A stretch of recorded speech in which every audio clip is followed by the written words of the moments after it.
السلام عليكم ورحمة الله وبركاته. إن الحمد لله نحمده ونستعينه ونستغفره ونعوذ بالله من شرور أنفسنا ومن سيئات أعمالنا. من يهده الله فلا مضل له ومن يضلل فلا هادي له.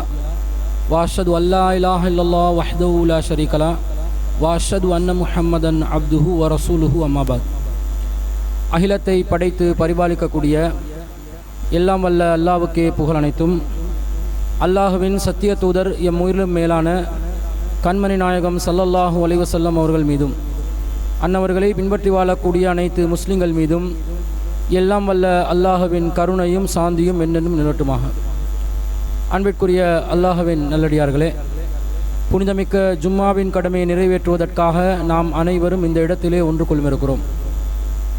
அல்லாஹு ரப்புல் ஆலமீன் இந்த உலகத்திலே நம்மை படைத்து வாழ வைப்பதற்குரிய ஒரு அடிப்படையான காரணம்தான் நம்மில் அழகிய செயல்களுக்குரியவர்கள் யார் என்பதை பரிசோதனை செய்து பார்ப்பதற்காக.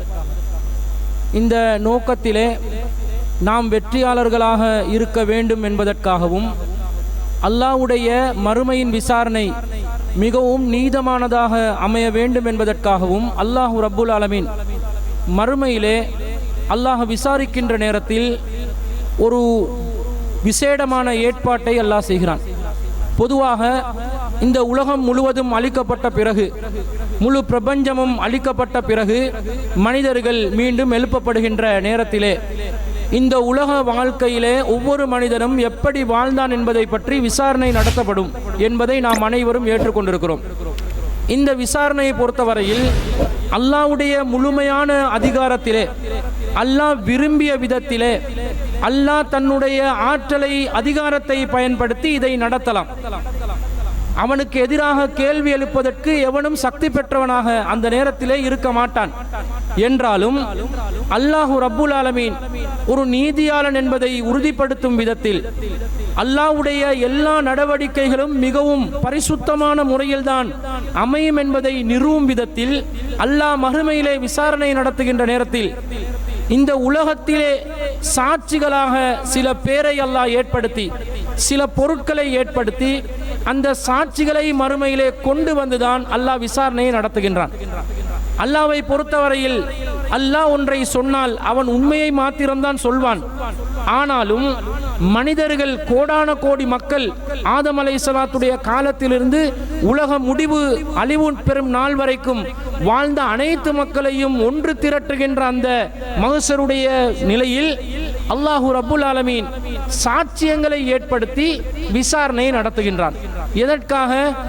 அல்லாஹ் வழங்குகின்ற தீர்ப்பு மிகவும் நீதியானது என்பதை ஒவ்வொரு மனிதனும் அறிந்து கொள்வதற்காக வேண்டி அல்லாஹ் இந்த முறையை ஏற்படுத்துறதை பார்க்கிறோம். பொதுவாக உலகத்தில் நீங்க நீதிமன்றங்களை எடுத்துக்கொண்டா ஒரு நீதிபதியாக இருக்கக்கூடியவர் அவர் தன்னுடைய கண்களாலேயே ஒரு கொலை குற்றத்தை ஒருவர் செய்வதை பார்த்திருந்தாலும் நீதிமன்றத்தில் எப்படி விசாரணை நடத்துவாரு? சாட்சியங்களும் ஆதாரங்களையும் அடிப்படையாக கொண்டுதான் விசாரணை நடத்துவார். நீதிபதி தான் கண்டுட்டார் தானே, அதனால உடனடியாக ஒருவர் கொலையாளி என்று தீர்ப்பு வழங்கலாமா? தீர்ப்பு வழங்க முடியாது. மனிதர்கள் ஏற்படுத்தி இருக்கக்கூடிய இந்த உலக நீதிமன்றங்கள்ல கூட சட்டம் ஒரு இடத்துல இருந்து, சாட்சியங்கள் இன்னொரு இடத்துல இருந்து, இரண்டும் பொது வெளியில் மக்கள் மன்றத்திலே விசாரணை நடத்தப்பட்ட பிறகுதான் தண்டனை வழங்கப்பட வேண்டும் என்ற ஒரு நியாயத்தை மனிதன் வைத்திருக்கின்ற நேரத்தில் இந்த மனிதனை படைத்த இறைவன் அந்த நியாயத்தை மேற்கொள்ள மாட்டானா? இதற்கு சட்ட ஒழுங்குல நீதியை சட்டத்தை சரியான வடிவத்தில் அமுல்படுத்துவதை சொல்லுவாங்க. நீதி வழங்கிடலாம், ஆனா அந்த நீதி நீதியாக இருக்கிறது என்பதை அனைவரும் விளங்கும் விதத்தில் வழங்கக்கூடிய பொது விசாரணை நடத்தப்படுகின்ற நிலையில் ஒரு நீதிமன்றம் செயல்படுவதை பார்க்கிறோம். நீதிமன்றம் என்பது எப்போதும் திறந்து வைக்கப்பட்ட ஒரு நிலையில் இருக்கும். யாருக்கு நீதிமன்றத்துக்குள்ள நுழையலாம் என்ற அடிப்படையில் மனுஷன் வச்சிருக்கிறான். அப்ப அல்லாஹ் எப்படி வைப்பான்? அல்லாஹ்வுடைய விசாரணை எல்லாம் எந்த அளவுக்கு நீதியானதாக இருக்கும் என்பதை நிறுவும் விதத்துல தான் அல்லாஹ் தஆலா மறுமையில சாட்சியங்களை ஏற்படுத்துறான். இந்த சாட்சியங்கள் சம்பந்தமாக அல்லாஹ் திருமறை குர்ஆன்ல சொல்லுகின்ற நேரத்தில் வஸாஹிதின் வமஷ்ஹூத், சாட்சி கூறுவோரும் சாட்சி கூறப்படுவோரும் இரண்டு சாரார்கள் மீதும் அல்லாஹ் தஆலா சத்தியம் செய்கிறார். அப்ப ரெண்டு சாரார் இருப்பாங்க மறுமையில. ஒரு சாரார் சாட்சியம் சொல்லக்கூடியவர்களாக இருப்பார்கள் என்று அல்லாஹ் சொல்வதை பார்க்கிறோம். இன்னொரு வசனத்துல வனுஃபிக ஃபிஸ் சூரி ذلك யௌமுல் வஈத், சூர் ஊதப்படும், இது எச்சரிக்கப்பட்ட நாள் என்று அறிவிக்கப்படும். வஜாஅத் குல்லு நஃப்ஸின் மஆ சாயிகுன் வ ஷஹீத், ஒவ்வொரு மனிதனும் தன்னை அழைத்து செல்லக்கூடிய ஒருவனுடனும் தனக்கு எதிரான ஒரு சாட்சியுடனும் கொண்டு வரப்படுவான். நீதிமன்றத்தில் கூட நீங்க பாப்பீங்க, ஒருவரை குற்றவாளி கூண்டுல சந்தேக நபராக நிறுத்துகின்ற நேரத்தில் கூட அவன் அந்த கூண்டுக்குள்ள கொண்டு வந்து வைப்பதற்கு ஒருத்தரை ஏற்படுத்தி வச்சிருப்பாங்க. அந்த சிறைச்சாலை அதிகாரிகள் அதுக்கு இருப்பாங்க, இருந்து அவனை இழுத்து கொண்டாந்து வைப்பாங்க. இந்த மாதிரி மறுமையில ஒவ்வொரு நபரையும் அல்லாஹ்வுடைய நீதிமன்றத்தில் நீதி விசாரணை நடத்துவதற்காக வேண்டி அழைத்து செல்லப்படுபவர்கள் வருவார்கள். அவர்களுடன் சாட்சியங்களும் ஏற்படுத்தப்படுவார்கள், முன் வருவார்கள் என்று அல்லாஹ் சொல்வதை நாங்கள் பார்க்கிறோம். அத மாதிரி அல்லாஹ் தஆலா சொல்றான், வயௌம நபஅசு மின் குல்லி உம்மத்தின் ஸயீதா, எல்லா உம்மத்திலையும் நாங்கள் சாட்சியாளர்களை ஏற்படுத்துவோம். சும்ம லா யூதனு லில்லதீன கஃபரு வலா உம் யுஸ்தஅதபூன், காஃபிர்களுக்கு எந்த அவகாசமும் அனுமதியும் அந்த இடத்துல கிடைக்காது. அவர்கள் வணக்க வழிபாடு செய்யுமாறு வற்புறுத்தப்படவும் மாட்டார்கள். இந்த உலகத்துல பெருமையா வாழ்ந்தீங்களா இல்லையா? உலகத்துல நீங்க மாறு தட்டி கொண்டு இருந்தீங்களா இல்லையா? வணக்கம் செய்வதை பெரும் கஷ்டமாக சொல்லிக் கொண்டு இருந்தீங்களா இல்லையா? மறுமையில நீங்க வணங்குறதுக்கெல்லாம் உங்களை கஷ்டப்படுத்த மாட்டோம், நீங்க வலியுறுத்தப்படவும் மாட்டீங்க. ஆனா உங்களுக்கு எந்த ஒரு அவகாசமும் அனுமதியும் கிடைக்காது என்று அல்லாஹ் எச்சரிக்கை விடுப்பதை பார்க்கிறோம். அப்ப அல்லாஹ் தஆலா மறுமையில ஒரு சாட்சியத்தின் மூலமாக விசாரணை நடத்துகிறான் என்பதை இந்த வசனங்களை தெளிவுபடுத்துறான். இதுல உள்ள நன்மை என்ன தெரியுமா? இந்த உலகத்திலேயே நாங்க எங்களுடைய காரியங்களை நல்ல காரியங்களாக அமைத்துக் கொள்வதற்கு இது உதவுதா இல்லையா? அல்லாஹ் தஆலா மறுமையில சாட்சிகளை ஏற்படுத்துகிறான் என்று சொல்லுகின்ற நேரத்தில் நம்மளை சுத்தி நிறைய சாட்சிகள் நிக்க போகுது, நமக்கு எதிராக சாட்சி சொல்ல போகுது என்ற இந்த உணர்வு ஒரு மனிதனுடைய தனிமை அவனை தவறு செய்யாமல் இருப்பதிலிருந்து பாதுகாக்குதா இல்லையா? ஒருவனுக்கு எதிராக துரோகம் செய்யாமல் இருப்பதிலிருந்து பாதுகாக்குதா இல்லையா? சூழ்ச்சிகள், சதித்திட்டங்கள், பாவங்கள் செய்யாமல் இருப்பதிலிருந்து ஒருவனை பாதுகாக்குதா இல்லையா? இந்த உணர்வை ஏற்படுத்துவதற்காகவே அல்லாஹ் தஆலா மறுமையில பலதரப்பட்ட சாட்சியங்களை ஏற்படுத்துறான். இதுல முதன்மையான மிகவும் விசாலமான சாட்சியாக நிக்க போறது அல்லாஹ் தான். முதன்மையான சாட்சி அல்லாஹ். அதே போன்று அல்லாஹ் மனிதர்களை சாட்சியாக்குவான், ஜின்கள் அல்லாஹ் சாட்சியாக்குவான், உயிரற்ற பொருட்களை சாட்சியாக்குவான், மனித உறுப்புகளை சாட்சியாக்குவான், திருமறை குர்ஆனை சாட்சியாக்குவான். இது போன்ற பலதரப்பட்ட சாட்சியங்களை அல்லாஹ் மறுமையில தன்னுடைய நீதி விசாரணையின் போது ஏற்படுத்துவான் என்று எச்சரிக்கை விடுக்கின்றார். எனவே அன்பிற்குரியவர்களே, நாங்க இந்த உலகத்தில் வாழும் போது நாங்க தனிமையில இருக்கலாம், நாம செய்யக்கூடிய காரியம் பிறருக்கு தெரியாது என்ற ஒரு எண்ணத்தில் நாம வாழலாம். ஆனா மறுமையில் அல்லாஹ் எல்லாத்தையும் அம்பலப்படுத்த போறான், எல்லாத்தையும் அல்லாஹ் சாட்சியங்கள் ஆதாரங்களோடு முன்னிறுத்தி நம்மளை விசாரிக்க போறான் என்ற ஒரு நிலை வரும் என்று சொன்னால் நாங்க எவ்வளவு கவனமா இருக்கணும். இந்த உலகத்துல ஒருத்தனை எங்களை கண்காணிச்சு, எங்களை ஃபாலோ பண்ணி, எங்களை ஹேக் பண்ணி, எங்களுடைய காரியங்கள் எல்லாம் அவதானிச்சு ஆதாரங்களை திரட்டி நமக்கு எதிராகவே கொண்டு வந்து அதை பகிரங்கமாக ஒரு மக்கள் மன்றத்தில் நிறுவ போறான், குற்றச்சாட்டை வைக்க போறான் என்று வந்தா நாங்க எவ்வளவு பேணுதலா இருப்போம். அவன் கண்காணிக்கப்படுகிறான் என்றது தெரியாம இருக்கும் போது அவன் நடந்து கொள்றதுக்கும், அவன் கண்காணிக்கப்படுகிறான் என்பதை தெரிகின்ற நேரத்தில் அவன் நடந்து கொள்வதற்குரிய வித்தியாசம் இருக்குமா இல்லையா? அந்த வித்தியாசத்தை அல்லாஹ் ஒவ்வொரு மூமினிடம் இருந்தும் எதிர்பார்க்கிறான். நாங்க சரியான முறையில் நடக்கணும் என்றதை அல்லாஹ் எதிர்பார்க்கிறான். வனஸஅனா மின் குல்லி உம்மத்தின் ஸயீதன், ஒவ்வொரு உம்மத்திலையும் நாங்க ஒரு ஷஹீதை ஏற்படுத்துவோம், ஒன்றையும் விடமாட்டோம் என்றான் அல்லாஹ். ஒவ்வொரு காலத்துக்கும் ஷஹீதுகள், ஒவ்வொரு சமூகத்துக்கும் ஷஹீதுகள், ஒவ்வொரு தூதர்களையும் அந்த சமூகத்துக்கு எதிரான ஷஹீதுகளாக, சாட்சிகளாக அல்லாஹ் தஆலா ஏற்படுத்துவதை பலதரப்பட்ட வசனங்கள்ல இருந்து அல்லாஹ் சொல்றதை பார்க்கிறோம். இதுல மிக முதன்மையான சாட்சியாளனாக இருக்கக்கூடியவன் அல்லாஹ் தான். அல்லாஹ் தஆலா திருமறை குர்ஆன்ல கேட்கிறான், அம் யகூலூன இஃப்தரா, நாங்க இந்த வேதத்தை அருளி இருக்கிறோம், அதை இந்த முஹம்மது என்பவர் இட்டு கட்டியதாக நீங்க சொல்றீங்களா? குல் இனிஃப்தரைதுஹு, அவர் இட்டு கட்டியதாக நீங்கள் சொல்வீர்கள் என்று சொன்னால் ஃபலா தம்லிகூன லீ மினல்லாஹி ஷையா, நபியே சொல்லுங்க, நான் இதை இட்டு கட்டி இருந்தா இது அந்த அல்லாஹ்க்கு எதிராக எனக்கு செயல்படுறதுக்கு எந்த அதிகாரமும் இல்லை. ஹுவ அலமு பிமா துஃபீலூன ஃபீஹி, நீங்க எதையெல்லாம் வர்ணிச்சு கட்டு கதைகளா சொல்றீங்களோ அதை பற்றி அல்லாஹ் அறிந்தவனாக இருக்கிறான். கஃபா பிஹி ஷஹீதன் பைனி வ பைனக்கும், அல்லாஹ் எனக்கும் உங்களுக்கு மத்தியிலே சாட்சியாளனாக இருப்பதற்கு போதுமானவனாக இருக்கிறான். ஒரு உம்மத்துக்கு மத்தியில ஒரு தூதரை அனுப்பி அந்த தூதர் ஒரு சத்திய கருத்தை மக்கள் மன்றத்தில் சொல்ற நேரத்தில் மக்கள் எதிர்க்கிறாங்க. எதிர்க்கும் போது என்ன சொல்ல சொல்லி அல்லாஹ் கட்டளையிடுறான் தூதர்களுக்கு, நாங்க சொல்றது உண்மையான செய்தி, இட்டுக்கட்டி எல்லாம் சொல்லல, நாங்க சொல்றது பொய் என்று நீங்கள் புறக்கணிப்பீர்கள் என்று சொன்னா உங்களுக்கும் எங்களுக்கும் மத்தியில யாரு சாட்சியாளன்? அல்லாஹ் சாட்சியாளன். அல்லாஹ் பார்த்து கொண்டிருக்கிறான். அல்லாஹ் மறுமையில வந்து சாட்சியம் அளிச்சா அது பொய்யான சாட்சியமா இருக்குமா? தவறான சாட்சியமா இருக்குமா? ஞாபக மறதியுள்ள சாட்சியமா இருக்குமா? பலவீனமான சாட்சியமா இருக்குமா? மிக பலமான உறுதியான, யாராலும் எந்த எதிர்கருத்தும் தெரிவிக்க முடியாத அளவுக்கு மிக சத்தியமான சாட்சியமாக அல்லாஹ்வின் சாட்சியம் மறுமையிலே இருக்கும் என்பதை இந்த திருமறை வசனத்தில் சொல்வதை பார்க்கிறோம். அப்ப அல்லாஹ் தஆலா ஷஹீதாக மறுமையில இருப்பான் என்றது அல்லாஹ் நமக்கு சொல்றதுல இருந்து நாங்க ரொம்ப கவனமா இருக்கணும். நபிகள் நாயகம் ஸல்லல்லாஹு அலைஹி வஸல்லம் அவர்கள் மக்கள் எல்லாத்தையும் இறுதி ஹஜ்ஜத்துல் வதாவிலே ஒன்று திரட்டி மக்கள் கிட்ட இந்த மாதம் என்ன, புனிதமான மாதம் தானே, இந்த இடம் என்ன, இந்த நாள் என்னென்னலாம் கேள்வி எழுப்புவாங்க. எல்லாத்தையும் சொல்லிட்டு நபிகள் நாயகம் ஸல்லல்லாஹு அலைஹி வஸல்லம் என்ன கேட்பாங்க? அலா அல் பல்லகுது, நான் உங்களுக்கு எல்லாத்தையும் எத்தி வச்சிட்டேனா? அலா அல் பல்லகுது, நான் உங்களுக்கு இந்த செய்திகள் எல்லாத்தையும் எத்தி வைத்து விட்டேனா என்று ரசூலுல்லாஹ் கேட்பாங்க. 3 தடவை கேட்பாங்க. நபி தோழர்கள் எல்லாம் என்ன சொல்வாங்க? பலா யா ரசூலல்லாஹ், ஆம் அல்லாஹ்வின் தூதரே, நீங்க எல்லாத்தையும் சொல்லிட்டீங்க, ஒன்றையும் மீதம் வைக்கவில்லை. தூது செய்தியில எது உங்களுக்கு அறிவிக்கப்பட்டுச்சோ அதை அப்படியே நமக்கு கொண்டாந்து தந்துட்டீங்க என்று நபி ஸல்லல்லாஹு அலைஹி வஸல்லம் அந்த பேச்சுக்கு சஹாபாக்கள் மறுமொழி சொல்வார்கள் என்று வருது. ரசூலுல்லாஹ் என்ன செஞ்சாங்க?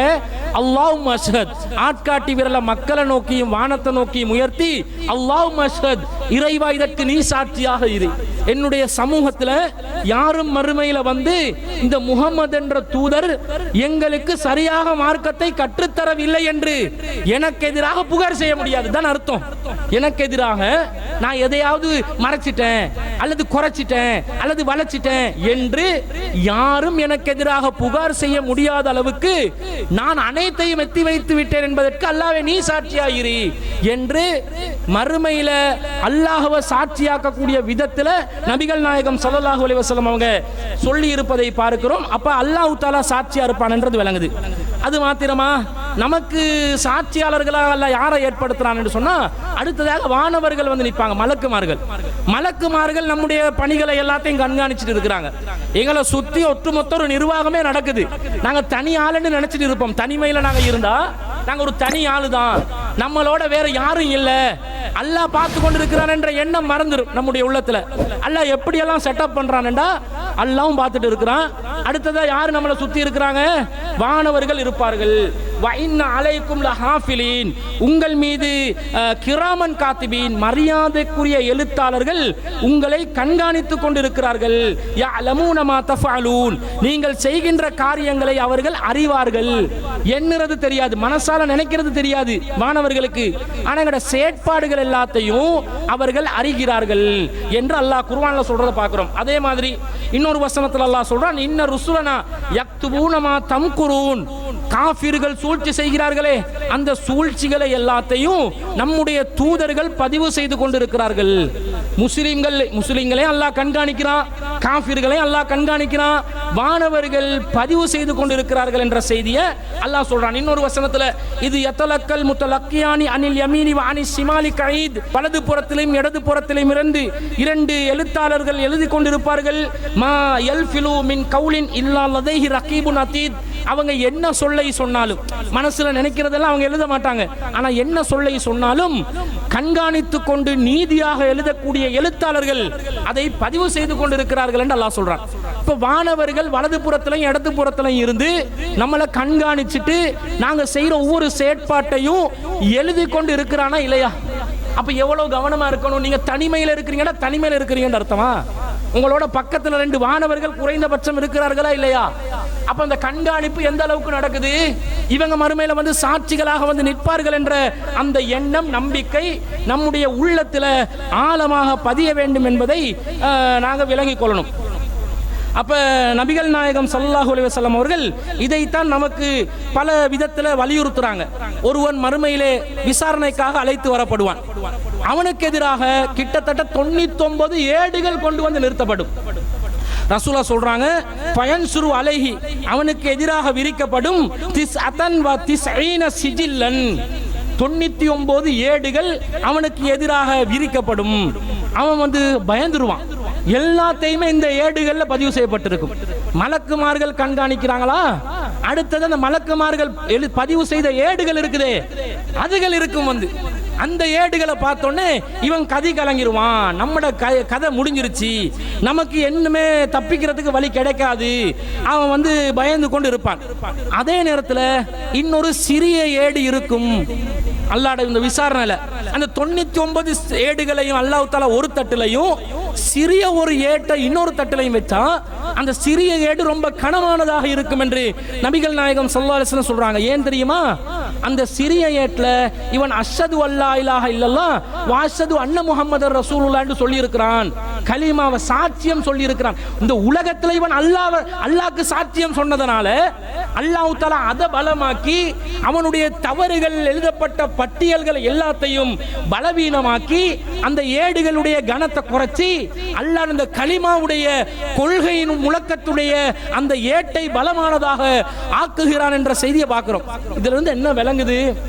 ஷிர்க் செய்யாத நிலையில பாவம் ஒருத்தன் செய்யறான்னு வைங்க, பூமி நிறைய பாவம் செஞ்சு வந்தாலும் அல்லாஹ் மன்னிப்பான். ஷிர்க்ல விழுந்துடக்கூடாது. அதுக்காக இது வந்து பாவம் செய்யறதுக்கு ஒட்டுமொத்தமான ப்ரீ லைசன்ஸ் வழங்கப்பட்டதா நினைக்க கூடாது. அல்லாஹ் நாடினாதான் இந்த நிலை. அல்லாஹ் வந்து உன்னை நரகத்துக்கு நிரந்தரமா அனுப்ப கூடாது. தண்டிச்சு உன்னை வந்து கொஞ்ச நாளைக்கு நரகத்துல போட்டு தண்டிச்சுனா பிறகு சொர்க்கத்துக்கு அனுப்புவேன் என்று அல்லாஹ் முடிவெடுத்தா அது அல்லாஹ்வுடைய அதிகாரத்தில் உள்ளது. ஆனா இதுல இருந்து விளங்குது என்ன? 99 புத்தகங்கள் ஒரு மனுஷனுக்கு எதிராக விரிக்கப்படும் என்றா அவன் கேட்பான, மனிதன் கேட்பான மறுமையில, மா ஹாதல் கிதாப், இது என்ன இது ஏடு? லா யுகாதிரு சகீரத்தம் வலா கபீரத்தன் இல்லா அஹ்ஸாஹா, ஒரு சின்னதையும் விட்டு வைக்கல, பெருசையும் விட்டு வைக்கல, எல்லாத்தையும் பதிவு செஞ்சு வச்சிருக்கிறதே. மாட்டிக்கொள்வோமே, இப்படி இருந்தா எப்படி தப்பிச்சு கொள்றது? எப்படிப்பட்ட ஒரு சூப்பர்விஷன் நடக்குதுன்னு பாருங்க. எவ்வளவு ஒரு பெரிய ஒரு அப்சர்வேஷன் நடக்குதுன்னு பாருங்க. எவ்வளவு பெரிய ஒரு கண்காணிப்பு, எவ்வளவு பெரிய ஒரு பதிவு இந்த மனிதர்களுக்கு எதிராக நடக்குது என்றதை பாருங்க. இதெல்லாம் நம்மளை எதுக்கு வந்து எங்களை பக்குவப்படுத்தணும் தெரியுமா? அல்லாஹ்வை பயந்து நாங்க வாழணும், அல்லாஹ்க்கு எதிரான செயற்பாடுகள்ல நாங்க இருக்கக்கூடாது என்பதை உறுதிப்படுத்தக்கூடியதாக இதை நம்மள ஆக்கணும். அது மட்டுமா, சக மனிதர்கள் நமக்கு எதிராக வந்து சாட்சி சொல்லுவாங்க. நம்மளோட கூட பழகினவங்க இருப்பாங்க, அவங்களே வந்து நமக்கு எதிராக வந்து என்ன செய்வாங்க? மறுமையில இவன் எல்லாம் இருந்தான் தான், இப்படிதான் இருந்தான் என்று அவனை தப்பிச்சு கொள்றதுக்காக வேண்டி அடுத்தவனை உடனடியாக குறை சொல்லி குற்றச்சாட்டுகள் முன்வைக்கக்கூடிய நிலைகள் வரலாம். அல்லாஹ் குர்ஆன்ல சொல்றான், வஷஹிது அலா அன்ஃபுஸிஹிம் அன்னஹும் கானூ காஃபிரூன். ஒருத்தன் அல்லாஹ் மறுத்து இருப்பான், இன்னொருத்தன் வந்து சொல்லுவான், நான் மறுத்தேன், இவனும் மறுத்தான், அவனையும் போட்டு கொடுத்துருவான். நானும் தான் அல்லாஹ்வை மறுத்தேன், இவனும் தான் மறுத்தான், இவனும் தான் மறுத்தான், இவனும் தான் மறுத்தான். நாங்கள் காபிர்களாக இருந்து விட்டோம் என்று அவர்களுக்கு எதிராக அவர்களே சாட்சியம் சொல்லிக் கொள்வார்கள் என்று அல்லாஹ் சொல்றான். என்றா என்ன விளங்குது? இது இந்த கொள்கை விஷயத்துல சாட்சியம் சொல்றது மட்டும் வருமா? பாவங்கள் விஷயத்துல வராதா? ஒரு மனுஷன் ஒரு மனுஷனுக்கு எதிராக வந்து நிற்க மாட்டானா என்றதை நாங்கள் சிந்திக்க கடமைப்பட்டிருக்கின்றோம். அல்லாஹ் இன்னொரு வசனத்துல குர்ஆன்ல சொல்றான், அல்லாஹ் தஆலா ஆரம்பத்திலேயே மனித குலத்தையே படைக்கிற நேரத்தில் ஆதம் அலைஹிஸ்ஸலாத்துடைய முதுகு தண்டுல ஒட்டுமொத்த சந்ததிகளையும் அல்லாஹ் சுமக்க வைப்பான். அந்த சுமக்க வச்சு அதிலிருந்து அல்லாஹ் தஆலா ஒரு ஃபார்மாலிட்டியாக மனித இனத்தை வெளிப்படுத்தி அல்லாஹ் அந்த மனிதர்களிடம் கேட்பான், அலஸ்து பி ரப்பிக்கும், நான் உங்களுடைய இறைவன் இல்லையா என்று அல்லாஹ் ஒரு கேள்வியை கேட்பான். கேட்டு இருக்கிறான். அதாவது இந்த உலகத்தில் மனிதனை படைக்கிறதுக்கு முன்னாடியே ஆதம் அலைஹிஸ்ஸலாத்துடைய முதுகு தண்டிலிருந்து சாம்பலாக அல்லாஹ் மொத்த மனித இனத்தையும் முன்கூட்டியே வெளியே எடுத்து அனைவருக்கும் முன்னாடி அல்லாஹ் காட்சி அளித்து அல்லாஹ் என்ன கேட்டிருக்கிறான்? அலஸ்து பி ரப்பிக்கும், நான் உங்களுடைய இறைவன் இல்லையான்னு அல்லாஹ் கேட்க, காலு பலா ஷஹீதுனா அன் தகூலு யௌமல் கியாமத்தி இன்னா குன்னா அன் ஹாதா காஃபிலின். ஆமா, நாங்க சாட்சியம் சொல்றோம். ஏன் இதை ஏற்படுத்தின தெரியுமா? அல்லாஹ் சொல்றான், மறுமையில இத பத்தி எங்களுக்கு தெரியாது என்று இவர்கள் சொல்லக்கூடாது என்பதற்காக அவு தகூலு இன்னமா அஸ்ரக ஆபாஉனா மின் கபில், எங்களுடைய மூதாதையர்கள், எங்களுடைய வாப்பாமார்கள், எங்களுடைய முன் சென்ற சமூகம் அல்லாஹ்க்கு இணை கற்பித்துக் கொண்டு இருந்தார்கள். வகுன்னா துர்ரியத்தன் மின் பாதிஹிம், அவர்களுக்கு பிறகு வந்த ஒரு சமுதாயமாக நாங்க இருந்தோம். அஃபத்துஹுலிகுனா பிமா ஃபஅலல் முப்திலூன், எங்கள்ல வீணா போனவங்க செஞ்ச செயலை பின்பற்றி தானே நாங்க செஞ்சோம், அந்த வீணா போனவங்களோட செயலுக்காக நம்மள தண்டிப்பியா என்று அல்லாஹ் கிட்ட நீங்க சொல்லாம இருக்கணும் பாருங்க. அதுக்காக முன்கூட்டியே நான் உங்களுடைய இறைவனா இல்லையான்னு உங்களுக்கு காட்சி அளித்து நான் கேட்டிருக்கிறேன், நீங்க சாட்சி சொல்லி இருக்கிறீங்க. அப்ப எல்லாமே நாங்க என்ன சொல்லி இருக்கிறோம், அல்லாஹ் தான் இறைவன் என்று சாட்சியம் சொல்லி வந்திருக்கிறோம். அப்ப இதை விட ஒரு சாட்சியம் வேணுமா? நமக்கு எதிராக நாமளே மறுமையில சாட்சியமா இருப்போமா இல்லையா? இது நமக்கு மறந்துருச்சு. என்ற ஒரு உலக வாழ்க்கையில இருந்து இன்னொரு உலக வாழ்க்கைக்கு நாங்க மாறும்போது, டிரான்ஸ்ஃபார்ம் ஆகும்போது முன் சென்ற வாழ்க்கையில் உள்ள ஞாபகங்கள் மறந்துடும். அப்படிதானே? நாங்க கருவறையில இருந்தோம், அந்த வாழ்க்கை யாருக்காவது ஞாபகம் இருக்குதா? முதலாம் திகதி நான் எப்படி உருவெடுத்தேன், எனக்கு உயிர் ஊதப்பட்ட நாள்ல இருந்து நான் எப்படி இருந்தேன், கருவறையின் வடிவம் என்ன, யாருக்காவது ஞாபகத்தில் சொல்லலாமா? சொல்ல முடியாது. ஆனா உயிர் வாழ்ந்தோமா இல்லையா? வாழ்ந்தோம். அப்ப வெளி உலகத்துக்கு வந்த பிறகும் ஆரம்ப சிறு பிரயாணத்துல ஒரு 1.5 வயசு, ஒரு வயசுக்குள்ள உள்ள காலம் நமக்கு ஞாபகம் இருக்குதா? உலகத்திலேயே 1 வயசுக்குள்ள உள்ள வாழ்க்கை எங்களுக்கு ஞாபகத்தில் இல்ல. கொஞ்சம் வயசான உடனே 5 வயசுக்குள்ள உள்ள வாழ்க்கை ஞாபகத்தில் இருந்து போயிடும். 10க்குள்ள உள்ளது ஞாபகத்துக்கு 1-2 ஞாபகத்துக்கு வரும். கபருக்குள்ள போன உடனே உலகத்துல வாழ்ந்தது மறந்துடும். எழுப்புவான்ல மறுமையில, எழுப்பினோன்னு கேட்பான், யா வைலனா மம்ப ஆசனா மின் மறுக்கதினா, எங்களுடைய உறக்கத்தலத்திலிருந்து எங்களை எழுப்பியவன் யாருன்னு படுத்து கொண்டு இருந்தோம் ஆயா, எங்களை யாருடா எழுப்பாட்டினது, டிஸ்டர்ப் பண்ணினது கபர்வாசிகள் கேட்பாங்களாம். கபர்வாசிகள் நான் தூங்கி கொண்டா இருக்கிறாங்க, நல்லடியார்கள் தூங்கி கொண்டு இருக்கிறாங்க, கெட்டவங்க பாவங்களுக்காக தண்டிக்கப்பட்டு கொண்டு இருக்கிறாங்களா இல்லையா? இப்படி எல்லாம் மாறும். அல்லாஹ் இதை சாட்சியாளனாக மனிதர்களை வச்சிருக்கிறான், தங்களுக்கு எதிராகவே மனிதர்கள் சாட்சி சொல்வார்கள் என்றது வருது. எல்லாத்தையும் விட முஹம்மது நபி ஸல்லல்லாஹு அலைஹி வஸல்லம் அவர்களை அல்லாஹ் தஆலா மறுமையில மனித இனத்துக்கு எதிரான சாட்சியாக அல்லாஹ் கொண்டு வருவான். அல்லாஹ் சொல்றான், ஃபகைஃப இதா ஜஅனா மின் குல்லி உம்மத்தின் பிஸஹீதின், எல்லா சமூகத்துக்கு எதிராகவும் அந்தந்த சமூகங்களிலிருந்து சாட்சியாளர் ஒருவரை நான் ஏற்படுத்தி வஜஅனா பிக அலா ஆவுலாஹி ஸைதா, இதோ இந்த இறுதி சமூகம் இருக்கிறார்களே இவர்களுக்கு எதிராக முஹம்மதே உங்களை நாம் சாட்சியாளராக கொண்டு வரும்போது நிலைமை எப்படி இருக்கும் என்று அல்லாஹ் கேட்கிறான். அப்ப எந்த மாதிரி ஒரு நிலை? ரசூல் ஸல்லல்லாஹு அலைஹி வஸல்லம் மறுமையில வந்து என்ன சொல்லுவாங்க? இறுதி மார்க்கமாக, இறுதி தூதராக ஒன்றை கொண்டு வந்தேன், அது அல் குர்ஆன், அதற்கு விளக்க உரையான சுன்னா, இந்த 2ஐ மாத்திரம் தான் பற்றி பிடிக்க சொன்னேன், இதுக்கு மாற்றமானது 50 பேரும் பாவிகள் தான் என்று நபிகள் நாயகம் ஸல்லல்லாஹு அலைஹி வஸல்லம் சொல்வார்களா இல்லையா? அப்ப எவ்வளவு சுண்ணாவை பேணி நடக்கணும். ஒருத்தன் தாடியை வைக்கிறான் இல்ல, எவ்வளவு சொன்னாலும் கேட்கிறான் இல்ல, ஏன்னா தாடியை வைக்கிறீங்கல்ல, சுண்ணா தானே, நன்மை கிடைக்கும் தானே, அது நல்ல முறையுண்டு தானே, உலக காரணங்களை எதையாவது சொல்லி எனக்கு அது பிரச்சனை இது பிரச்சனை, உட தொழிலை வீடு, தொழில் தான் பிரச்சனை, தொழிலை வீடு, நீ எப்படி தாடியை விடலாம் என்றொருத்த எலும்பி சுண்ணா உயிர்ப்பிக்க கூடியவனா நிக்காம சமாளிப்பு சொல்றான் பாருங்க. அவனுக்கெல்லாம் மறுமையில ரசூல்லா வந்து, ஹே உன்னுடைய தலைவனாக உஸ்வத்துன் ஹஸனாவாக நான் இருக்க, இந்த அற்பமான ஒன்றையாவது நீ இதுல எது பண்ணணும்? வளர்ந்தா வெட்டி கொள்றது மட்டும்தான் இருக்குது, அழகா வச்சு கொள்றது மட்டும்தான் இருக்குது, இத கூட செய்ய துப்பு இல்லாத நீ என்னுடைய உம்மத்தா என்று அல்லாஹ்வின் தூதர் கேட்டாங்கன்னு வைங்க. இப்படி கேட்பதாக ஹதீஸ்ல வரல, கேட்டாங்கன்னு வைங்களே, ஒவ்வொன்றுக்கும் கேட்டாங்கன்னு வைங்களே, என்ன பதில் சொல்வோம்? என்ன பதில் நம்மிடம் இருக்கும்? சிந்திக்க கடமைப்பட்டிருக்கின்றோம். அல்லாஹ் தஆலா நபிகள் நாயகம் ஸல்லல்லாஹு அலைஹி வஸல்லம் அவங்களை ஷஹீதாக கொண்டு வருவார்கள் என்ற செய்தியை பார்க்கிறோம். அபூ தாலிப் அவர்கள் மரண தருவாயில் இருக்கிற நேரத்தில் ரசூலா போவாங்க. போயிட்டு ரசூல் ஸல்லல்லாஹு அலைஹி வஸல்லம் அவருக்கு வந்து சொல்லுவாங்க, நீங்க கலிமாவை ஏத்துக்கோங்க, நீங்க வந்து இந்த இஸ்லாத்துல மரணிங்க, நான் உங்களுக்காக வேண்டி அல்லாஹ்விடத்தில் சாட்சியாளராக இருப்பேன். எப்படி சொல்றாங்கன்னா, குல் லா இலாஹ இல்லல்லாஹு கலிமத்தன், லா இலாஹ இல்லல்லாஹ் என்ற கலிமாவை நீங்கள் சொல்லுங்கள். அந்த கலிமாவை நீங்க சொன்னீங்கன்னா அஷ்ஹது லக பிஹா இந்தல்லாஹ், மறுமையிலே அல்லாஹ்விடத்திலே உங்களுக்கான சாட்சியாளராக நான் இருப்பேன் என்று நபி ஸல்லல்லாஹு அலைஹி வஸல்லம் அவர்கள் சொல்வார்கள். ஆனா அவர் கேட்க மாட்டார். அபூ தாலிப் அந்த பழைய மார்க்கத்திலே மரணித்து விடுகிறேன் என்று சொல்லுவாங்க. அதனால அவருக்கு பிரார்த்தனை செய்யுமாறு நபி ஸல்லல்லாஹு அலைஹி வஸல்லம் அவர்கள் அல்லாஹ்விடம் கோரி பிரார்த்தனை செய்ய போறேன் என்று சொன்ன நேரத்தில் அல்லாஹ் அதை தடுத்த செய்தியை பார்க்கிறோம். அப்ப கலிமா சொன்ன ஒவ்வொருவருக்கும் சார்பாக நபிகள் நாயகம் சாட்சியாளராகவும், கலிமாவுக்கு எதிராக நின்றவர்களுக்கு, மார்க்கத்துக்கு எதிராக நின்றவர்களுக்கு எதிரான சாட்சியாளராகவும் நபிகள் நாயகம் ஸல்லல்லாஹு அலைஹி வஸல்லம் அவர்கள் இருப்பார்கள் என்ற செய்தியை நாங்கள் பார்க்கிறோம். ரசூல் ஸல்லல்லாஹு அலைஹி வஸல்லம் அவர்கள் உஹது போர்க்களத்தில் ஷஹீதாக்கப்பட்டவர்களை அடக்கம் செய்கிற நேரத்தில், ஏன்னா ஷஹீதாக்கப்பட்டவர்களுடைய ஆடைகள் அந்த கலஞ்சி கஃனிட்டு குளிப்பாட்டி எல்லாம் அடக்கிறது கிடையாது. அப்படி இருக்கிற ஆடையில என்ன செய்வாங்க, அடக்கம் செஞ்சிருவாங்க. அப்படி அடக்கம் செய்யற நேரத்தில் யஜ்மஉ பைனர் ரஜுலைன், இரண்டு மனிதர்களை ஒன்றோடு ஒன்று வைப்பதற்காக, மின் கத்லா உஹதின் ஃபீ ஸௌபின் வாஹிதின், ஒரே ஆடையில ரெண்டு ஷஹீதுகளை ஒன்றாக வைப்பதற்காக ரசூலுல்லாஹ் ஆரம்பித்தார்கள். அந்த நேரத்தில் கேட்கிறாங்க, சும்ம யகூலு ஐயுஹும் அக்ஸரு அஹ்தன் லில் குர்ஆன், இந்த ரெண்டு பேர்ல குர்ஆனை அதிகமாக பற்றி பிடித்தவர் யார்? கேள்விகள் எல்லாத்தையும் ஞாபகத்தில் வச்சுக்கோங்க. கபருக்குள்ள வைக்கிற நேரத்தில் ஒரே ஆடையில ரெண்டு பேரை வச்சா ஒருத்தர் உடம்பு தானே கீழே படும், இன்னொருத்தர் மேல தானே நிக்கணும். இந்த தரையில வைக்கப்படுற உடம்புக்கு தகுதியானவர் யார் என்று பார்ப்பதற்காக சஹாபாக்கள் என்றாலே தகுதியானவர்கள் தான், சொர்க்கத்துக்கு நற்செய்தி பெற்றவர்கள் தான். அந்த ரெண்டு பேர்லையும் ரசூலுல்லாஹ் என்ன கேட்கிறாங்க தெரியுமா? ஐயுஹும் அக்ஸரு அஹ்தன், யார் இவர்களில் அஹ்தன் லில் குர்ஆன், குர்ஆன் அதிகமாக பற்றி பிடித்தவர் யார் என்று கேட்கிறாங்க. அப்போ ஒருத்தரை காட்டுறாங்க. அந்த நபரை, அந்த சஹாபிய, அந்த ஷஹீத பூமியில தரையிலையும் அவரை விட குறைவாக குர்ஆனை பற்றி பிடித்திருந்த நபி, நம்மளை விட பல 100 மடங்கு குர்ஆனை பற்றி பிடித்திருப்பாங்க. ஆனா அந்த சஹாபியை விட குறைஞ்ச அளவுல பற்றி பிடித்ததுனால அவரை மேலையும் வச்சாங்கன்னு வருது. இதெல்லாம் நமக்கு என்ன சொல்லி தருது? இந்த குர்ஆனோட நாம் வாழ்ந்த வாழ்க்கை என்ன? இந்த குர்ஆனை நாங்கள் எந்த அளவுக்கு கடைபிடிக்கிறோம்?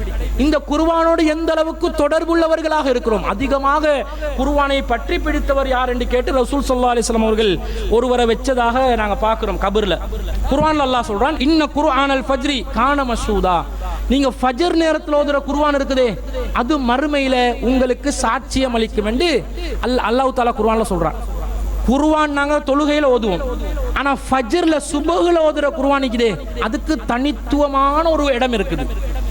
குறிப்பாக அந்த சஹருடைய நேரம், இறுதி நேரம், சுபவுக்கு நெருக்கமான நேரம், இறைவனை நாங்கள் நெருங்குற நேரம், அல்லாஹ்வுடைய அருள் வளம் பூமிக்கு இறங்குற நேரம், அந்த நேரத்தில் இறைவனிடத்தில் நாங்கள் கரங்களை ஏந்தி நமக்கு தேவையானவற்றை கேட்கும் போதெல்லாம் அல்லாஹ் தஆலா அதை மறுக்க மாட்டான்னு ரசூலுல்லாஹ் சொல்றாங்க. கேட்பவர்கள் இல்லையாண்டு அல்லாஹ் கோரிக்கை வச்சு கொண்டிருப்பான். என்கிட்ட கேளுடா, ஏண்டா கேட்காம படுக்கிறீங்க, ஏண்டா கேட்காம தூங்குறீங்க, கையை விரிச்சு கேளுடா தர்றேன் என்றான் அல்லாஹ். பாவங்களுக்கு மன்னிப்பு கேளுடா, பாவம் மன்னிக்கிறேன் என்றான் அல்லாஹ். இந்த நேரத்தில் ஒருத்தன் எழும்பி அப்படி துஆ கேட்டு இஸ்திக்ஃபார் செய்து சுபஹுல குர்ஆன் ஓதினான் என்று வைங்க, இந்த குர்ஆன் தனியாக மறுமையில அல்லாஹ்வுடைய சன்னிதானத்துல அனைத்து மனிதர்களுக்கு முன்னாடியும் நாங்கள் விசாரணை நடத்தப்படுகின்ற நேரத்தில் தனிமையில நாங்கள் வாடுவோமே, அந்த டைம்ல வந்து நிக்கும் பாருங்க அந்த குர்ஆன். அந்த குர்ஆனுக்கு அல்லாஹ் உயிரை கொடுப்பான். அந்த குர்ஆன் நமக்கு சார்பாக அல்லாஹ்விடத்திலே பேசும், நமக்காக வாதிடும், நமக்காக அல்லாஹ்விடத்திலே இறைவா இவன் என்னோடு இருந்தவன், இவனுக்கு நான் வக்காலத்து வாங்குறேன், இவனுக்காக நான் பேசுறேன் என்று அந்த குர்ஆன் பேசும் என்று நபி ஸல்லல்லாஹு அலைஹி வஸல்லம் சொல்றாங்க. எந்த அளவுக்கு சொல்றாங்கன்னு சொன்னா ரசூல் ஸல்லல்லாஹு அலைஹி வஸல்லம் சொல்றாங்க, வல் குர்ஆனு ஹுஜ்ஜத்துல் லக அவ் அலைக, இந்த குர்ஆன் இருக்குதே மறுமையில உனக்கு சார்பாக வாதிடும் அல்லது உனக்கு எதிராக வாதிடும். குர்ஆனை பற்றி பிடிக்கலன்னு வைங்க, குர்ஆன் உங்களுக்கு எதிராக வந்து நின்றும், குர்ஆன் உங்களுக்கு விரோதியாகிரும். இந்த குர்ஆனுக்கு அல்லாஹ் உயிர் கொடுத்து வடிவம் கொடுத்து நமக்காக பேசுவதற்கும் நமக்கு எதிராக பேசுவதற்கும் உரிய ஒரு நிலையை அல்லாஹ் ஏற்படுத்துகிறான் என்று சொன்னா எவ்வளவு பெரிய ஒரு கண்ணியம் அந்த குர்ஆனை நாங்க வச்சு எவ்வளவு அந்த குர்ஆனை நாங்க பற்றி பிடிக்கணும் என்றதை யோசிங்க. நபிகள் நாயகம் ஸல்லல்லாஹு அலைஹி வஸல்லம் சொல்றாங்க, இக்ராஉல் குர்ஆன், நீங்கள் குர்ஆனை ஓதுங்கள், ஃபஇன்னஹு யஅதி யௌமல் கியாமத்தி ஷஃபியன் லி அஸ்ஹாபிஹி, யார் ஒருவர் அந்த குர்ஆனை ஓதுவாரோ அவருக்கு பரிந்து பேசக்கூடியதாக அந்த குர்ஆன் மறுமையிலே வரும். இக்ராஉஸ் ஸஹ்ராவைன் அல் பக்ரத வ சூரத் ஆல இம்ரான், இந்த குர்ஆனிலே இருக்கக்கூடிய 2 மிகப்பெரிய அத்தியாயங்களை நீங்கள் ஓதி வாருங்கள். என்ன 2 அத்தியாயம்? சூரத்துல் பக்கராவை ஓதுங்கள், சூரத்து ஆல இம்ரானை நீங்கள் ஓதி வாருங்கள். ஃபஇன்னஹுமா யஅத்தியானி யௌமல் கியாமத்தி கஅன்னஹுமா கமாமதான். இரண்டு மேகங்களை போன்று அந்த இரண்டு மறுமையிலே உங்களுக்கு வந்து நிழல் தரும் என்று நபிகள் நாயகம் ஸல்லல்லாஹு அலைஹி வஸல்லம் அவங்க சொல்றாங்க. அவு கஅன்னஹுமா ஃபிர்கான் மின் தைரின் சவாஃபா, அல்லது தனது ரெக்கைகளை விரித்துக் கொண்டு வானத்திலே பறக்கும் பறவைகளை போன்று அது மறுமையிலே மஹ்ஷரிலே உங்களுக்கு மேலே வந்து தன்னுடைய ரெக்கைகளை விரித்து உங்களுக்கு நிழலளிக்கக்கூடியதாக அந்த சூரத்துல் பக்கரா இருக்கும். சூரத்து ஆல இம்ரான் யாராவது ஓதுறமா? எத்தனை வசனம் இருக்குதுன்னு தெரியுமா? சூரத்துல் பக்கரா எதுங்க வசனம்? முதல் வசனம் எது, கடைசி வசனம் எது? சூரத்து ஆல இம்ரான் ஆரம்ப வசனம் எது, கடைசி வசனம் எது? எத்தனை வசனம் என்றது நம்ம மக்களுக்கு தெரியாது. உள் கண்டென்ட் என்னன்னு தெரியுமா? கருத்து என்னன்னு தெரியுமா? அது எப்படி நாங்க ஓதுறது? ஓதுங்க.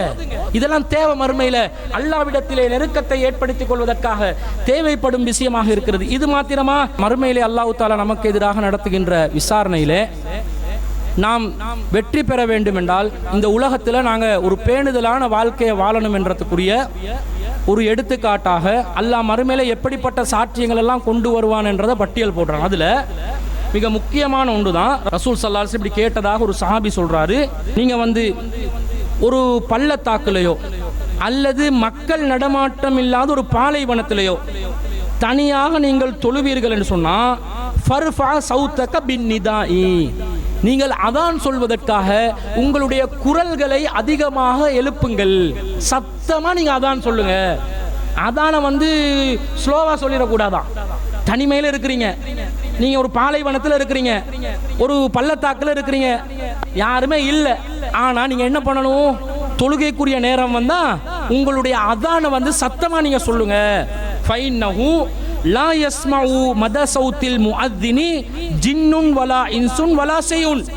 நீங்க சொல்லக்கூடிய இந்த அதான் இருக்குது, அதோட சத்தத்தை ஜின்னாக இருந்தாலும் மனிதனாக இருந்தாலும் அல்லது ஏதாவது ஒரு பொருளாக இருந்தா அது கேட்டுச்சென்று சொன்னா இல்லா ஷஹீத லஹு யௌமல் கியாமா, அது மறுமையில உங்களுக்கு சார்பாக சாட்சி சொல்லும் என்று ரசூல் ஸல்லல்லாஹு அலைஹி வஸல்லம் சொல்றாங்க. நம்மட அதான் நமக்கு சாட்சி சொல்லும்.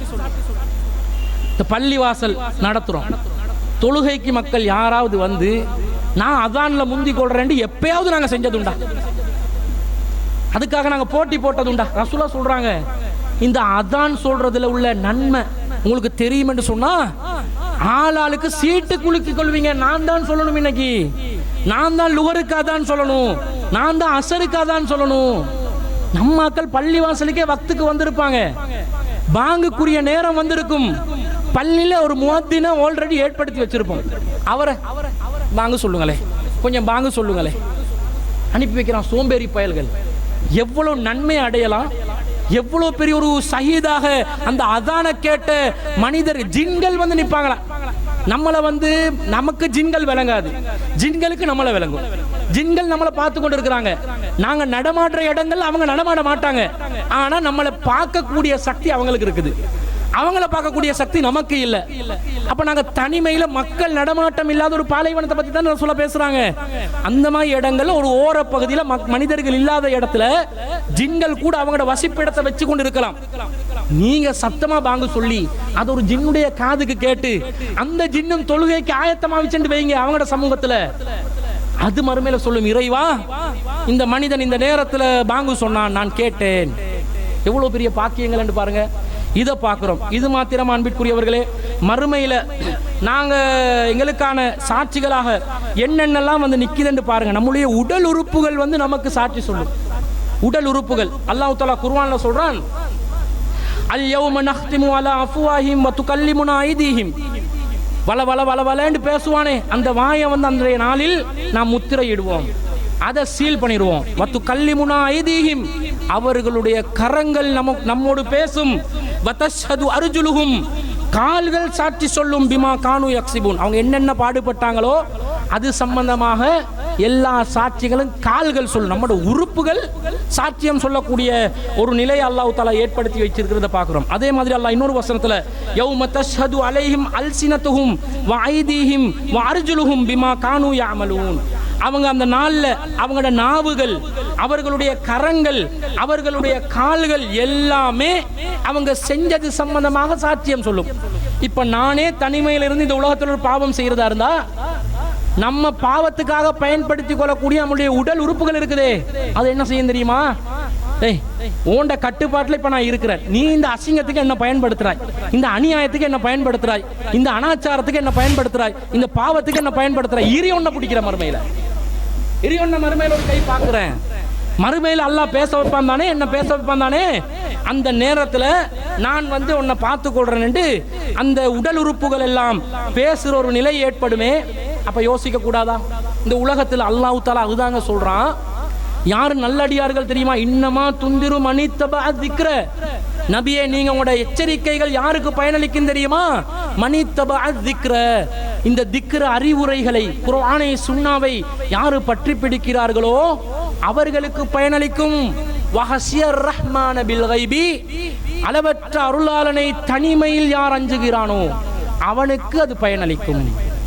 இறைவனை தனிமையில் அஞ்சணும், அப்பதான் நீங்க தக்குவாதாரி. மக்கள் மத்தியில் எல்லாம் முத்தகீன்களா தான் இருப்பான். மக்களுக்கு முத்தகீன்கள், தனிமையில தக்குவாதாரியா இல்லையா, அதை சோதனை செய்யக்கூடிய நிலையில நாங்க இருக்கணும். அதுக்கு அல்லாஹ் தஆலா இந்த வழியை ஏற்படுறதை சாட்சி சொல்லும், கவனமா வாழ்ந்துக்கோ. இது இறுதியாக அல்லாஹ் ரப்புல் ஆலமீன் நமக்கான சாட்சியாக அல்லாஹ் என்ன ஏற்படுத்துறான்னு சொன்னா, அல்லாஹ் சொல்றான், வக்குல்ல இன்சானின் அல்ஸம்னாஹு தாயிரஹு ஃபீ உனுகிஹி. ஒவ்வொரு மனுஷனுக்கும் அவன் களத்துல ஒரு பதிவேட்டை தொங்க வச்சிருக்கிறேன். களத்துல எதங்க நீங்க தொங்க வைப்பீங்க? பொதுவா டைய தொங்க வைப்பீங்க, உங்களோட காடை தொங்க வைப்பீங்க, ஹெட்போனை தொங்க வைப்பீங்க, ஏதாவது ஒரு முக்காடோண்ட தொங்க வைப்பீங்க, ஒரு சால்வையை தொங்க வைப்பீங்க, ஒரு உபரியான ஆடையை தொங்க வைப்பீங்க. அந்த களத்துல ஒரு பதிவேடு, வாட்சிங் கேமரா, ஒரு ரெக்கார்டிங் புக், என்ன மாதிரி பதிவேடு வரல, எலக்ட்ரானிக்கா அல்லது மெட்டீரியலா, பிசிக்கல் மெட்டீரியல்ல உள்ள ஒரு ரிட்டன் புக் வடிவத்தில் இருக்குதாண்டு வரல. அல்ஸம்னாஹு தாயிருஹு, ரெக்கார்டர் ஒன்றை வச்சிருக்கிறேன் என்றால் எப்படி என்ன செய்யுமா? வனுஹ்ரிஜு லஹு யௌமல் கியாமத்தி கிதாபன். மறுமையில இதெல்லாம் பதிவு செஞ்ச ஒரு கிதாபாகவே அதை வெளிப்படுத்துவோம். யல்காஹு மன்சூரா, அந்த புத்தகம் விரிக்கப்பட்ட நிலையில் அவன் காண்பான். இக்ரா கிதாபக, அல்லாஹ் சொல்வான், இக்ரா கிதாபக, உன்ட புக்க நீ வாசிடா, உன்ட ரெக்கார்ட் புக்க நீ வாசி. கஃபா பினஃப்ஸிகல் யௌம அலைக ஹஸீபா, இன்றைய தினம் உனக்கு எதிராக சாட்சியம் அளிப்பதற்கு நீயே போதும். நான் எல்லாம் தீர்ப்பு கொடுக்க தேவையில்லடா. நீ நல்லவனா கெட்டவனா அல்லாஹ் புத்தகத்தை கொடுத்து கேட்பான். நீ நல்லவனா கெட்டவனா சொல்லு. உலகத்துல கேட்டா நான் நல்லவனா கெட்டவனான்னு எனக்கு தெரியாதுண்டுவான். நீ நல்லவனா கெட்டவனான்னு உலகத்தில் எப்படி குர்ஆன் படி வாழ்றோமா இல்லையா, ஹதீஸ் படி வாழ்றோமா இல்லையா, இதான் நல்லவன் கெட்டவனை தீர்மானிக்கிறது. மறுமையில ரெக்கார்ட் புக்கை கொடுத்து எதிலெல்லாம் மார்க் எடுத்திருக்கிறோம், எதிலெல்லாம் ஃபெயில் ஆகியிருக்கிறோம் எல்லாமே தெரியக்கூடிய விதத்துல அந்த கிதாபும் ஒரு புத்தக வடிவத்தில் உள்ள கிதாபா, அல்லது நாங்க எதிர்பார்த்திராத டெக்னாலஜில ஹைடெக்ல ஒரு நானோ டெக்னாலஜில முன்னுக்கு நிக்க போற ஏடான்னு தெரியல. ஆனா வாசிக்க போறோம், பார்க்க போறோம். விரிக்கப்பட்ட நிலையில் அந்த கிதாப் இருக்க போகுது. நாங்களே வாசிச்சு நமக்கு எதிராக நாங்களே தீர்ப்பளிக்கக்கூடிய நிலைக்கு சாட்சியங்கள் அல்லாஹ் ஏற்படுத்துறான். அன்பிற்குரியவர்களே, இதுல நீங்களும் தப்பிக்க முடியாது, நானும் தப்பிக்க முடியாது, எங்கேயும் ஓடவும் முடியாது, ஒளியவும் முடியாது.